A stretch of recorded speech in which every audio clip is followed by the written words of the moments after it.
বসে মনোযোগ দিয়ে জ্ঞান অর্জন করে, বৈঠক শেষের দোয়া পাঠ করে যায়, আমি তাদের পূর্বের সমস্ত গুনাহ মাফ করে দিব। ও বুদ্দিলাত সাইয়্যাতিকুম হাসানাত, এবং তাদের পাপকে আমি আল্লাহ নেকিতে পরিণত করে দেব। পাপ নেকি, আজীব কথা। আজকে আপনার এই মেদিনীপুর, চাকলা এই এলাকাবাসী যদি এই হাদিসটা জানতো, এই হাদিসের উপরে ঈমান আনতো, এই হাদিসটা বুঝতো, তাহলে তারা ভাবতো যাই, আজকে তো একটা সুবর্ণ সুযোগ, এখানে তো কিচ্ছা বলা হবে না, এখানে তো মিথ্যা কথা বলা হবে না, এখানে তো উদ্ভট কথা বলা হবে না, এখানে তো কারো গীবত বদনাম করা হবে না, এখানে কোরআন থেকে কথা বলা হবে, হাদিস থেকে কথা বলা হবে, নির্ভেজাল তাওহীদের দাওয়াত দেওয়া হবে, শিরিকের বিপক্ষে মানুষদেরকে আহ্বান করা হবে। তাহলে যাই না, বসি না, তাহলে আমার পাপটা তো অন্তত ক্ষমা হবে, আর যে পাপ করেছি তা তো নেকি হয়ে যাবে। এত বড় সুবর্ণ সুযোগ তো আর কোনোদিন পাওয়া যাবে না। অন্তত এটা যদি বুঝতো, তাহলে এই সালাফিয়া হাফিজিয়া মাদ্রাসা মাঠে জায়গা দেওয়া সম্ভব হতো না। কিন্তু তারা এই হাদিসও জানে না, এই হাদিসের উপরে ঈমানও নেই, এই হাদিসের উপরে আমলও তারা করতে পারে না। এই জন্য আপনাদেরকে অনুরোধ করছি, বাদাম বুট কালাই খাবেন না, মনোযোগ দিয়ে জ্ঞান অর্জন করবেন, ইলম অর্জন করবেন, বিদ্যা অর্জন করবেন, নেকি নেওয়ার চিন্তা করেন। প্রতিদিন নেকি নিতে পারেন না, আজকে নেকি নেওয়ার চিন্তা করেন। বাদাম খাওয়া যাবে, সময় আছে, বুট খাওয়া যাবে, সময় আছে, খাবার খাওয়া যাবে, সময় আছে, কথা বলা যাবে কারোর সাথে, সময় আছে, কিন্তু এই জ্ঞানের মজলিস চলে গেলে আর সময় পাওয়া যাবে না। তাই এই সময়টাকে কাজে লাগান। আমি অনুরোধ করছি, মনোযোগ দিয়ে জ্ঞান অর্জন করেন, আল্লাহ আপনার গুনাহ মাফ করবেন এবং আপনার গুনাহকে নেকি বানাবেন। সালাফরা জ্ঞান অর্জন করার ক্ষেত্রে একটা সতর্কতা করতেন। রাসূল সাল্লাল্লাহু আলাইহি ওয়াসাল্লাম বলেন, মিশকাতের 225 নম্বর হাদিস, মান তালাবাল ইলমা লিউজারিহা বিহিল উলামা আও লিউমারিহা বিহিস সুফাহা আও ইয়াসরিফা বিহি উজুহান নাস ইলাই আদখালাহুল্লাহুন নার। যে ব্যক্তি জ্ঞান অর্জন করে, ইলম অর্জন করে, বিদ্যা অর্জন করে, আলেমদের উপরে গৌরব করার জন্য, আমি কেন জ্ঞান অর্জন করেছি, আমি আলেমদের উপরে গৌরব করব, আমি আলেমদের উপরে সম্মানী দেখাবো, আমি আলেমদের উপরে গৌরব ভাব দেখাবো, এজন্য জ্ঞান অর্জন করে। অথবা জ্ঞান অর্জন করে তর্ক বিতর্ক করার জন্য, আমি মানুষের সাথে তর্ক করব, আমি মানুষের সাথে বাহাস করব, আমি মানুষের সাথে তর্ক করব, এজন্য জ্ঞান অর্জন করে। অথবা জ্ঞান অর্জন করে কাউকে নিজের দিকে আকৃষ্ট করার জন্য, মানুষ যেন আমার দিকে আকৃষ্ট হয়, মানুষ যেন আমার কথা শোনে, আমার কত সুন্দর কণ্ঠ, মানুষ যেন শুনে আমার দিকে আকৃষ্ট হয়, আমার কথা যেন শোনে।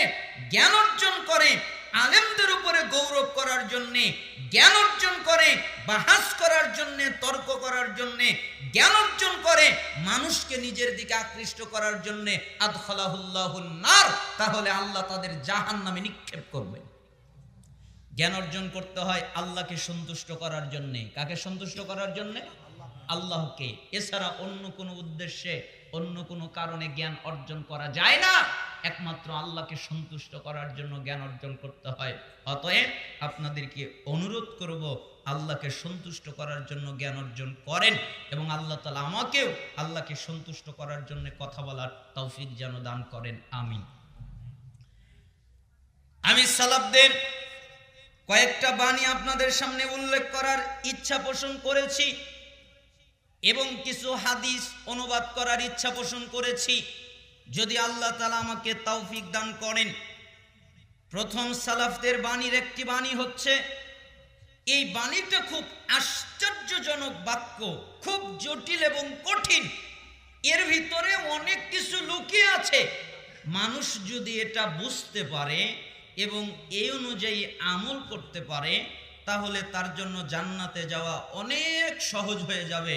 এই জন্য সালাফরা এই বাক্যকে বলতেন মণিমুক্তা, অর্থাৎ যতগুলো মণিমুক্তা আছে তার মধ্যে এটা একটা মণিমুক্তা। তিনি বলেন, ইব্রাহিম ইবনে আদহাম রাহিমাহুল্লাহ একদিন দাঁড়িয়েছিলেন, অথবা তিনি ছিলেন, একজন লোক তার কাছে আসলো, এরপরে তাকে জিজ্ঞেস করলো, ইব্রাহিম ইবনে আদহাম, জি আপনি কি একটা কথা বলতে পারেন?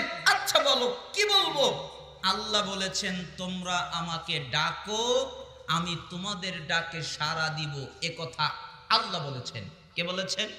আল্লাহ। আমাকে ডাকো, আমি তোমাদের ডাকে সাড়া দিব। কিন্তু আমি আশ্চর্য হই, আমি আল্লাহকে ডাকি, আল্লাহকে প্রার্থনা করি, আল্লাহর কাছে চাই, কিন্তু আল্লাহ আমার ডাকে সাড়া দেয় না। কারণ কি? আপনি কি বলতে পারেন? তখন ইব্রাহিম ইবনে আদহাম রাহিমাহুল্লাহ বললেন, জি আমি তা বলতে পারি। তাহলে বলেন তো, 5 কারণে আল্লাহ তোমাদের ডাকে সাড়া দেয় না। তোমরা 5টা অপরাধ করেছো, তোমরা 5টা অন্যায় করেছো। হারাম খেলে ইবাদত কবুল হয় না, দোয়া কবুল হয় না, এ কথা ঠিক। তবে এখানে 5টা কথা ভিন্নভাবে বলা হলো। এই 5 কারণে আল্লাহ তোমাদের ডাকে সাড়া দেয় না, এই 5 কারণে তোমাদের দোয়া কবুল করে না। তখন লোকটা জিজ্ঞেস করলেন, আচ্ছা ঠিক আছে তাহলে বলেন তো 5 কারণ কি? তখন তিনি বললেন, 1 আরাফতুমুল্লাহ ফালাম তুআদ্দু হাক্কাহু, তোমরা আল্লাহর পরিচয় পেয়েছো, তোমরা আল্লাহর পরিচয় জানো, কিন্তু তোমরা আল্লাহর হক আদায় করো না। আল্লাহর পরিচয় জানো, কিন্তু আল্লাহর কি আদায় করো না? হক আদায় করো না, আল্লাহর হক দাও না। আচ্ছা আপনারা আল্লাহর পরিচয় জানেন না? আপনারা তো আহলুল হাদিস মানুষ, আপনাদেরকে তো পরিচয় দেওয়ার দরকার নেই, আপনারা তো পরিচয় জানেন, একথা আমি বিশ্বাস করি। কেন? আল্লাহর অস্তিত্ব আছে না নাই? জোরে বলেন, আল্লাহর অস্তিত্ব আছে না নাই? আছে। আল্লাহর হাত আছে না নাই? আল্লাহর পা আছে না নাই? আল্লাহর চেহারা আছে না নাই? আছে। তার মানে আল্লাহর অস্তিত্ব আছে। যদি আপনি জিজ্ঞেস করেন আল্লাহর হাত কেমন, তাহলে আমি বলবো আল্লাহর যেমন লাগবে তেমন। আল্লাহর পা কেমন, তাহলে আমি বলবো আল্লাহর যেমন পা লাগবে তেমন। আল্লাহর অস্তিত্ব কেমন, তাহলে আমি বলবো আল্লাহর অস্তিত্ব আল্লাহর জন্য যেমন লাগবে তেমন। এটা জানি না, শুধু জানি আল্লাহর অস্তিত্ব আছে। কেন? জান্নাতের সবচেয়ে বড় নিয়ামত হচ্ছে আল্লাহকে দেখা। তো আল্লাহর যদি অস্তিত্ব না থাকে, দেখবে কি? দুনিয়ায় একটা আশ্চর্য জিনিস মানুষ বলে তা নাই, সেটা বলে হলো ঘোড়ার ডিম। ঘোড়া কি ডিম পারে? ঘোড়ার ডিম নেই, তাও মানুষ বলে, এটা বিশ্বাস করে, এই কথা মুখে মুখে। কিন্তু আল্লাহর অস্তিত্ব আছে, আল্লাহকে জান্নাতে দেখা যাবে। সবচেয়ে বড় নিয়ামত হচ্ছে আল্লাহকে দেখা।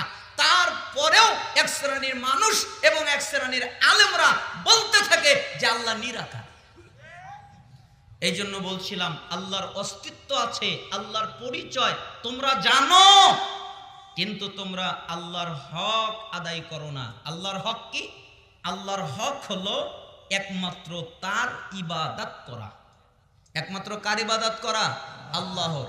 এবং তার সাথে কাউকে শরীক না করা, এটা হলো আল্লাহর হক। আল্লাহ তাআলা বলেছেন, ওমা খালাকতুল জিন্না ওয়াল ইনসা ইল্লা লিয়াবুদুন, আমি মানুষকে, আমি জিনকে তৈরি করেছি একমাত্র, কেবলমাত্র, শুধুমাত্র আমার ইবাদত করার জন্যে, আর কোনো কারণে নয়। 10 তলা বাড়ি বানানোর জন্য বানাইনি, 20 তলা বাড়ি বানানোর জন্য বানাইনি, জমি জায়গা অনেক কিছু করার জন্য বানাইনি। আমি তাকে বানিয়েছি আমার ইবাদত করার জন্যে। একমাত্র আমার ইবাদত করবে, আমার দাসত্ব করবে। মা উরিদু মিনহুম মিন রিজকিন ওয়া মা উরিদু আইয়ুতঈমুন, আমি এদের কাছে কোনো রিজিক চাই না যে এরা আমাকে রিজিক দেবে, আমি এদের কাছে খাবার চাই না যে এরা আমাকে খাবার দেবে। ইন্নাল্লাহু আর রাজ্জাক, নিশ্চয়ই আল্লাহ তিনি হলেন রিজিক দাতা। তার মানে আল্লাহর ইবাদত করা, একমাত্র তার ইবাদত করা, একমাত্র তার দাসত্ব করা, একমাত্র তার বন্দেগী করা, এটা হলো আল্লাহর হক। আর তার সাথে কাউকে শরীক না করা, এটা হলো আল্লাহর হক। মানুষ দেদারসে শিরিক করে বেড়াচ্ছে। শিরিকের প্রচলন এত জটিল কঠিন হয়ে গেছে, মানুষ শিরিককে শিরিকই মনে করে না।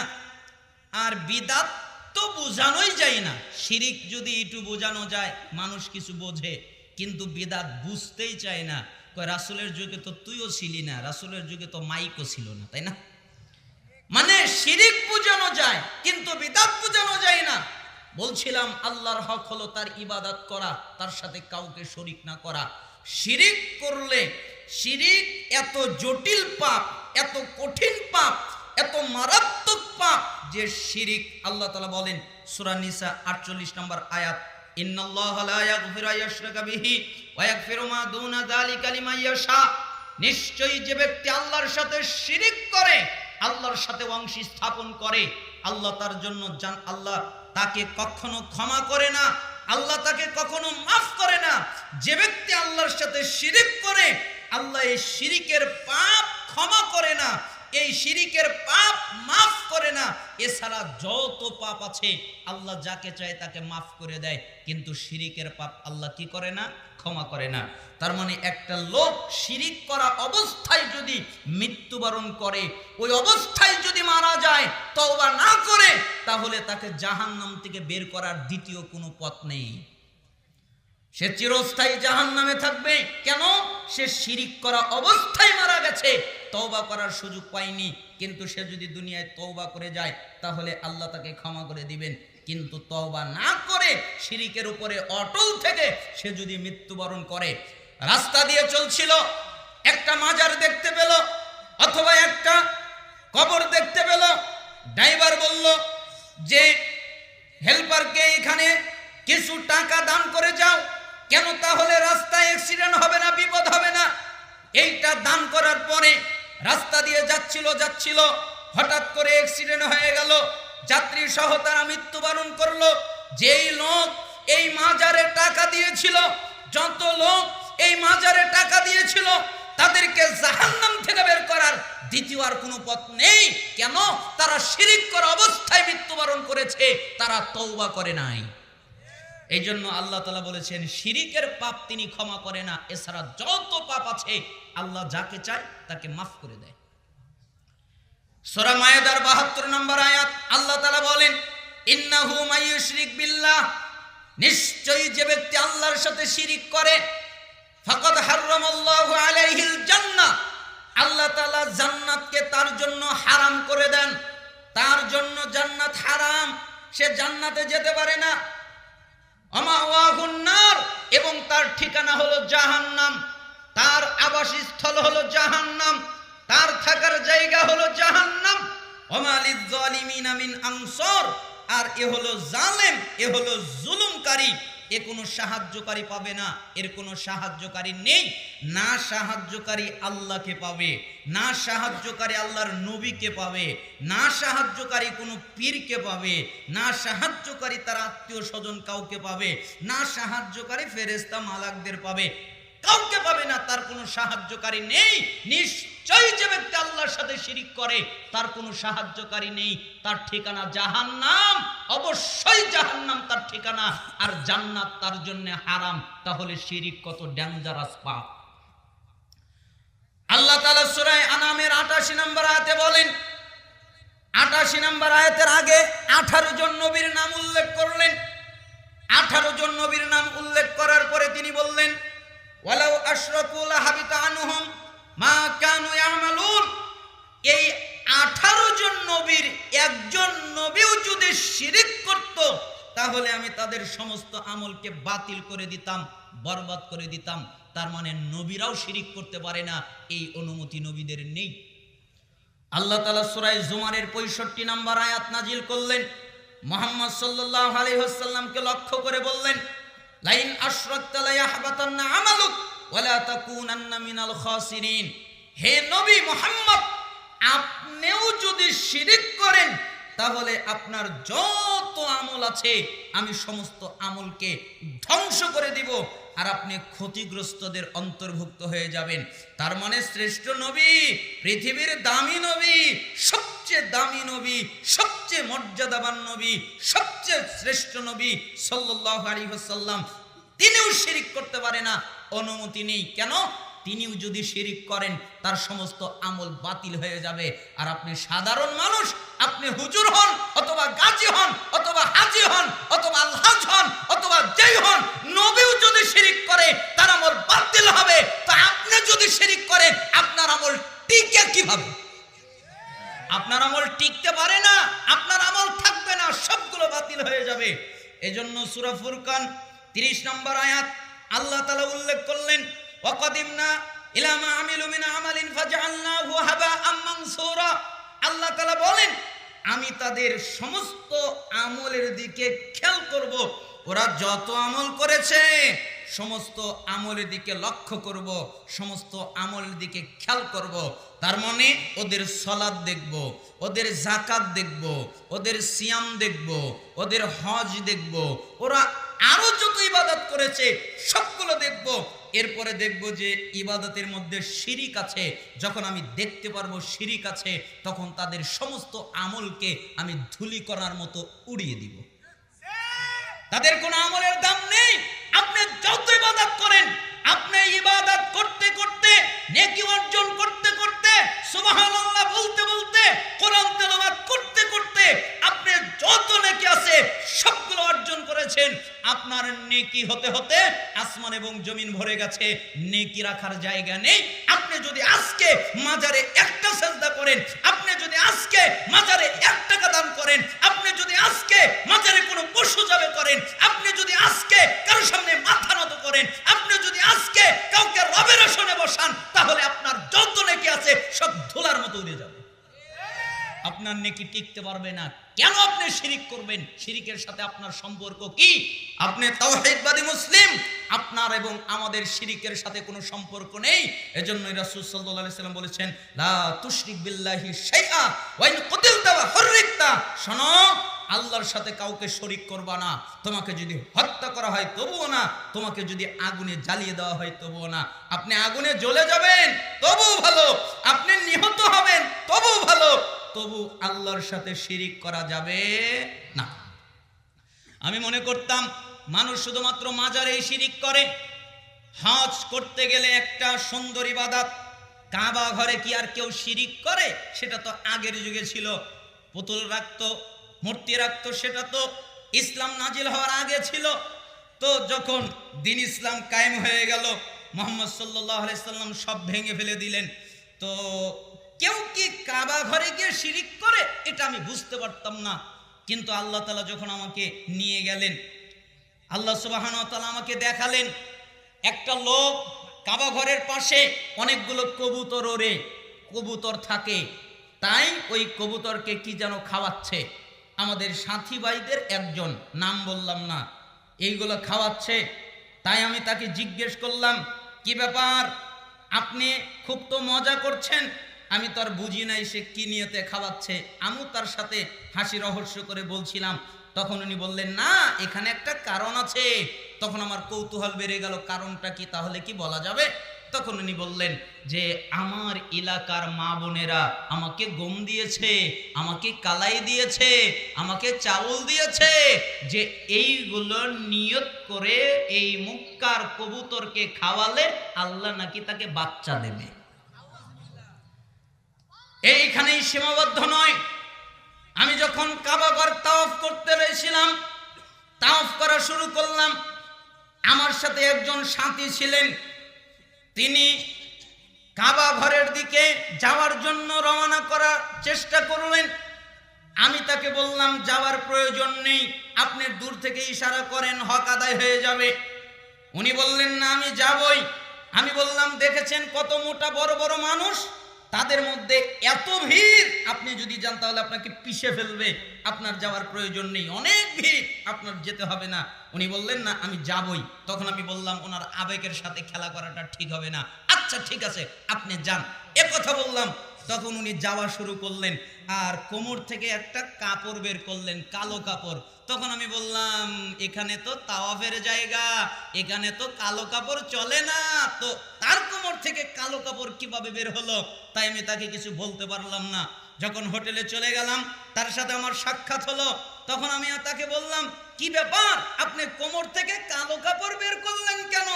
তখন তিনি বললেন, আমার এলাকায় একজন মহিলা আছে, তার সন্তান হয় না, তিনি আমাকে এই কালো কাপড় দিয়েছে যে কাবা ঘরের সাথে ঘষে আনবেন, ওটা আমি আমার পেটের সাথে ঘষবো, তাহলে আল্লাহ আমাকে বাচ্চা দিবেন। তাই কাবা ঘরের সাথে ঘষতে গেছিলাম।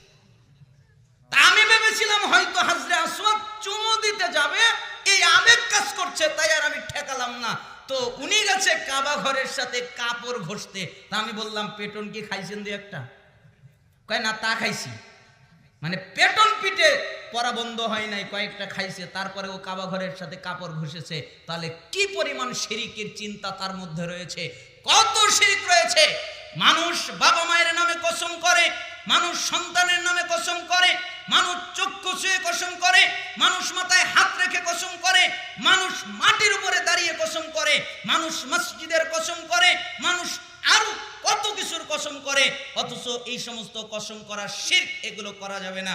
আবার বলে আল্লাহ এবং আপনি যা চান, আল্লাহ এবং আপনি যা চান।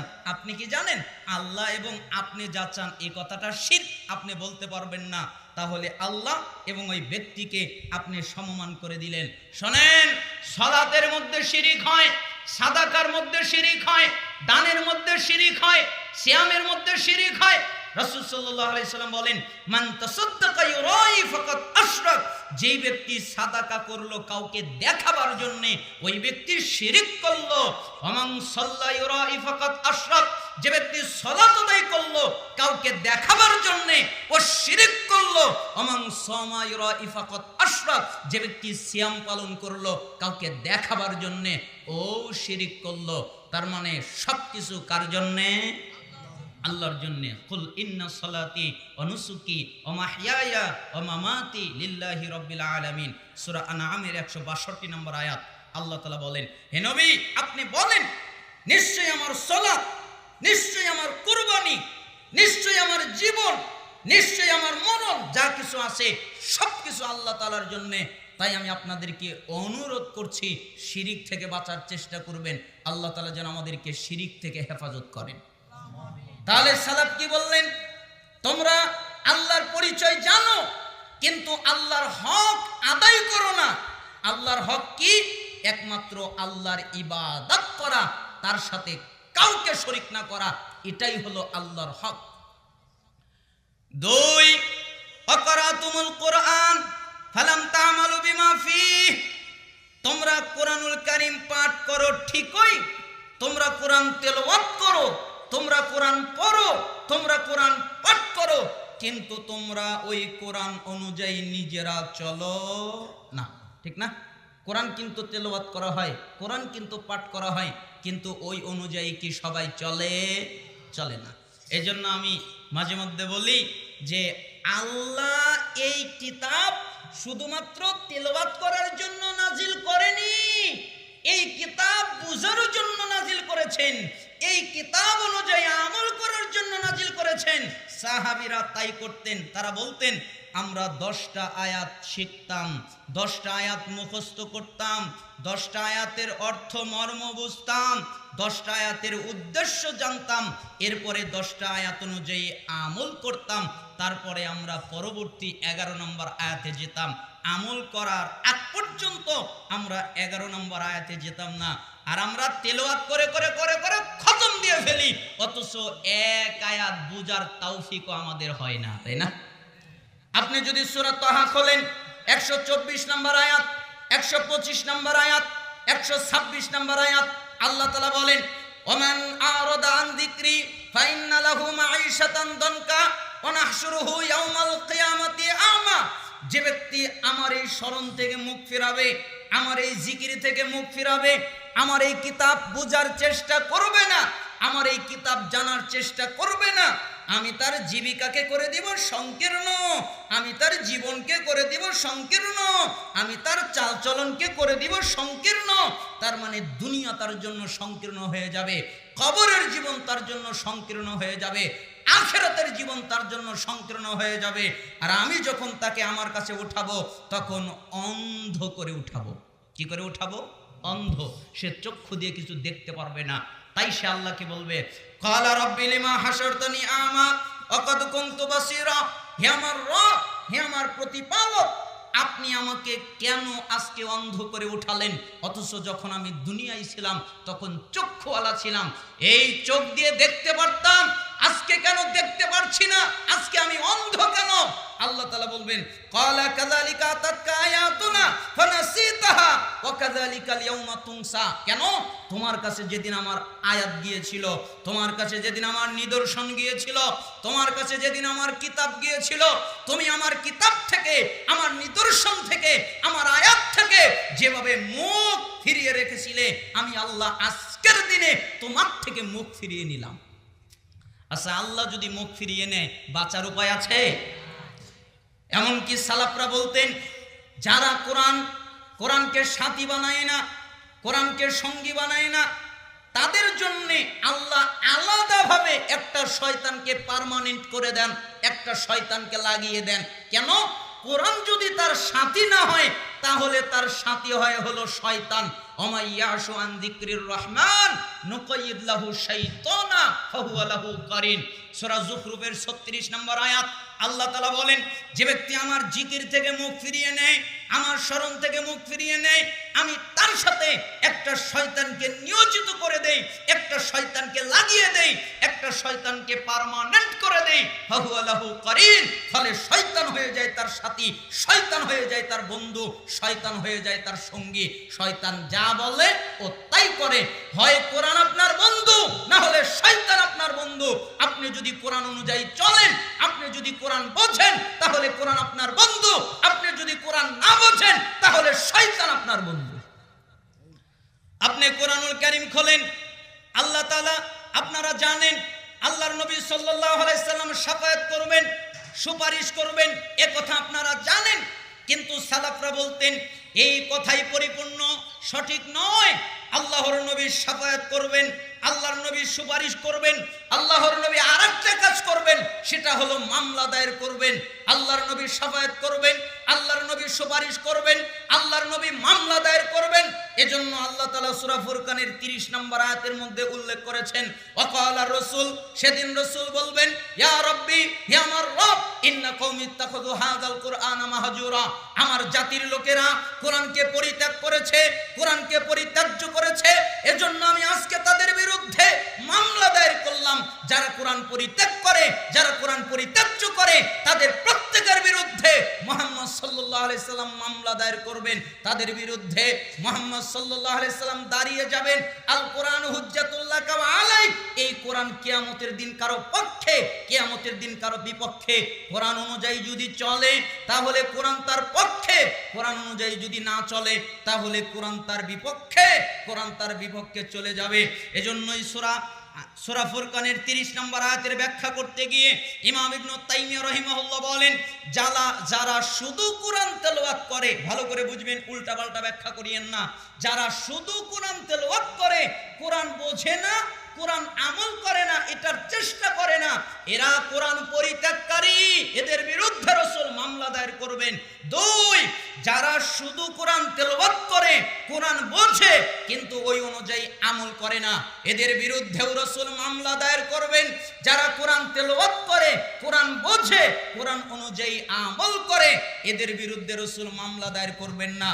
তার মানে আপনার অবশ্যই কোরআনকে বুঝতে হবে, আপনার অবশ্যই কোরআনকে বুঝতে হবে, আপনার অবশ্যই কোরআন অনুযায়ী আমল করতে হবে। এজন্যই তো রাসূল সাল্লাল্লাহু আলাইহি সাল্লাম বললেন ইলম উঠে যাবে। তখন সাহাবীরা বললেন, আল্লাহর নবী, কিভাবে ইলম উঠে যাবে? আমাদের ভিতরে আমাদের বাচ্চারা তো কোরআন পড়ছে, আমরা তো কোরআন পড়ছি, কোরআনের সংখ্যা তো বেড়ে যাচ্ছে, কোরআনের অনুসারীদের সংখ্যা বেড়ে যাচ্ছে, আর আপনি বলছেন ইলম উঠে যাবে, এটা কি হতে পারে?